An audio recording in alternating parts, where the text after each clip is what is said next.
Good afternoon, Highlands, and welcome to another edition of the Highlander News. Broadcasting live from the Highlands News Studio in Fort Thomas, Kentucky. I'm Ben Rosensteel. And I'm Sam Lohner. Early in February, the Senate approved of Secretary of Education Betsy DeVos in a historic tie-breaking vote by Vice President Mike Pence. The future of education remains to be seen, but Sam took a closer look. On February 7th, Vice President Pence cast the tie-breaking vote to confirm Betsy DeVos as Education Secretary. DeVos is a strong advocate of charter schools and school choice, though she has no background in the public education system. Criticisms of her include her lack of experience. Have you ever managed or overseen a $1 trillion loan program? I have not. How about a $1 billion loan program? I have not. Her response to a question about having guns in schools. I think probably I would imagine that there's probably a gun in the school to protect from potential grizzlies. And the fact that she is a billionaire. However, her supporters have some sound arguments as well. She has been a strong education advocate for years. I will be a strong advocate for great public schools. And will certainly change things up in the education department. So what can we expect from Betsy DeVos? Because she's a supporter of school choice, charter schools are likely to receive more funding. We should support a parent's right to enroll their child in a high-quality alternative. Also, she isn't a supporter of Common Core and wants to focus on moving education decisions to a local level. Critics argue that these stances will take away funding from public schools, but supporters are hoping that this means that their child's education will be in their hands instead of the federal government's. What does that mean for Fort Thomas Independent Schools? Right now, nothing. DeVos plans on having education decisions move to a local level, so there won't be many major federal education policy changes. Most major decisions will likely be made at a state or district level, in our case, by the Independent School Board. Regardless, we can expect DeVos to make some major changes in public education. We hope that she will serve our schools and our country well. Winter sports are basically over, and Trey took a look back on the season. Thanks, guys. Winter sports are basically done and over with. The Highlands swimming and diving team season is officially over. The team competed down at state, and Finn Murphy finished second while Abby Wire placed seventh. Congrats, guys and girls, on a fantastic season, and good luck, seniors, on your future ventures. The dance team has had a fantastic season thus far. They took some hardware at the state competition, finishing runner-up in pom and fifth in hip-hop. The team is currently in Orlando for nationals, competing against teams from all across the country. We wish them best of luck from the fort. The boys basketball team season ended short once again. Although it was not the finish we were hoping for, their regular season record has improved from the past 4 years. Congrats, guys, on a hard-fought season, and good luck, seniors, on your future endeavors. As for the girls, they successfully won districts, but unfortunately got knocked out during the first round of region play. Jenna Martin has been stroking it from the three-point line, finishing 7th in the state for three-pointers made. Great season, ladies, and I want to wish good luck to all the seniors on their aspirations. The cheerleaders have just recently picked up some new guys. We have more. Recently, the cheer team has taken on some new additions. Boys.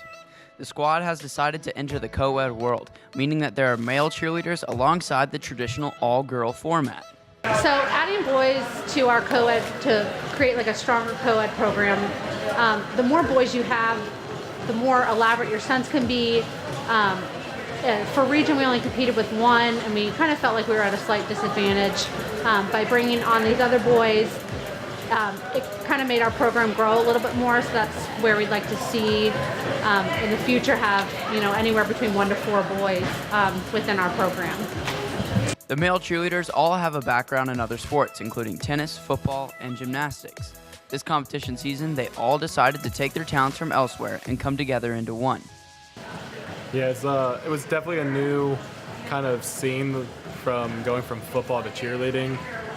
It's not like trying to push, more like push upward. So I guess just trying to adapt to that was different, but other than that, it was pretty easy to try and memorize stuff. Coming from tennis, it's a little different, more physically evolved, but all in all, just had to learn the basics, and once you get the hang of it, it's pretty easy. And coming from gymnastics, it's all different, but some of it's the same, like tumbling is the same, so it's a lot of fun. The boys contribute greatly now by adding additional strength and stunts, as well as tumbling during routines. But it's kind of nice because when they get catches, like when girls fall, they're way better at catching.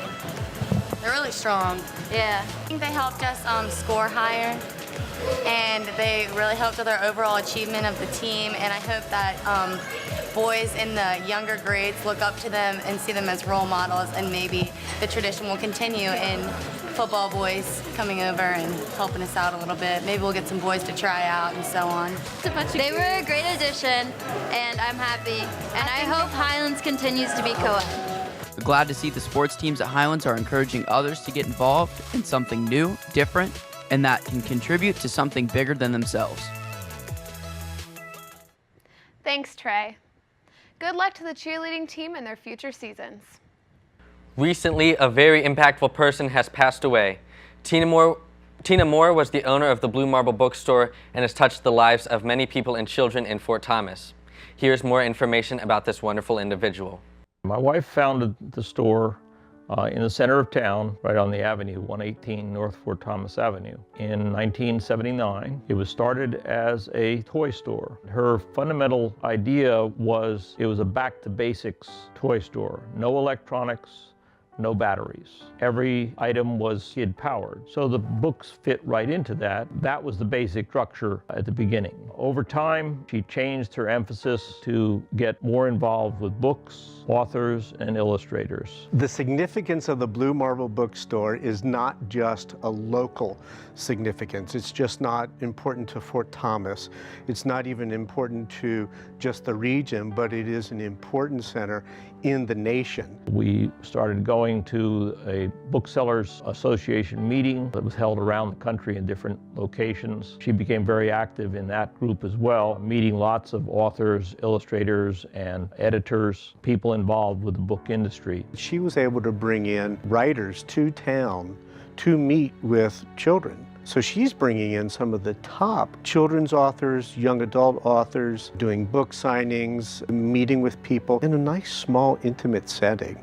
So she had a really good name for that, and I think she brought that with her to, brought all those people into town for that. My wife was doing it basically by herself, but it meant that she was required to take care of bookkeeping, pay bills. She had to meet with book buyers, booksellers, and purchase the books. So she had to keep up with all the books that were coming out. But at the time, there was about 2,000 to 3,000 new children's books coming out every year. So she had to read those before she met with a seller to say, oh, well, I like this one, I don't like that one, I want to buy 3 copies of this one, 5 copies of that one. I've looked at her calendar.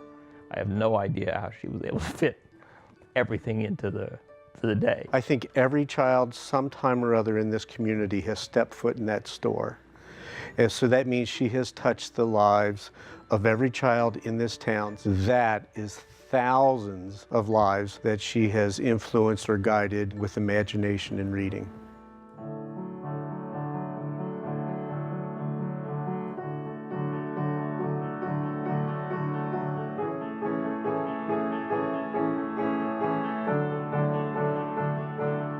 She turned everything into, well, if I have some money at the end of the month, I can buy some more books. So she did.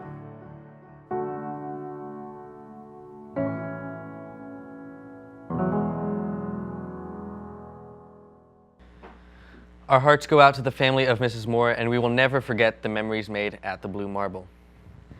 That's it for this edition of the Highlander News. I'm Ben Rosensteel. And I'm Sam Lohner. Have a great weekend, Highlands.